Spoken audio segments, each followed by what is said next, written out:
మన మధ్యలోనే మనకు తెలియని అనేక విషయాలుంటాయి. హిందువులకు అస్సలు అర్థం కాని విషయాలుంటాయి. అందులో హమ్దాద్‌కి సంబంధించినటువంటి ఒక అంశం ఇప్పుడు పెద్ద ఎత్తున వైరల్ అవుతోంది.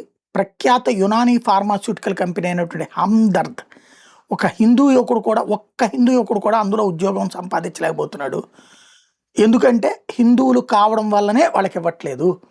మైనారిటీ వాళ్ళ మంత్రిత్వ శాఖ మరియు వక్ఫ్ బోర్డ్ నుండి ₹1,00,00,000 ఆర్థిక సాయంతో పనిచేస్తోంది ఈ హమ్‌దుర్ద్ వక్ఫ్ ల్యాబొరేటరీస్. దీని ఉత్పత్తుల్లో సఫీ, రూహ్ అఫ్జా, సౌలిన్, జోషినా లాంటివి ఉన్నాయి. డిస్ట్రిబ్యూటర్ లేదా C&F అంటే క్యారింగ్ అండ్ ఫార్వర్డింగ్ ఏజెంట్గా మారాలనుకునే ఎవరికైనా సరే ఓ ప్రాథమిక షరతును తప్పనిసరిగా విధిస్తున్నారు. ముస్లిం అయితేనే ఇస్తున్నారు. ఈ కంపెనీలో అత్యంత తక్కువ స్థాయి సేల్స్మెన్ నుండి మేనేజింగ్ డైరెక్టర్ వరకు ప్రతి ఒక్క ఉద్యోగి ముస్లిమే. ఇదే కంపెనీ పాకిస్తాన్లో కూడా ఒక శాఖ నిర్వహిస్తోంది. ప్రభుత్వ నిధులతో నడిచేటటువంటి ఫార్మాస్యూటికల్ కంపెనీ ఇలాంటి విధానం అమలు చేస్తున్నది అన్న సంగతి హిందువులకి తెలుసా అన్నటువంటిది ఇప్పుడు క్వశ్చన్ చేస్తున్నారు. ఒకసారి అహ్మదాబాద్లోని ఒక కంపెనీ ఓ ముస్లిం అభ్యర్థి నియమించుకోవడానికి నిరాకరించినప్పుడు మీడియా మొత్తం పెద్ద ఎత్తున నిరసన చెప్పింది.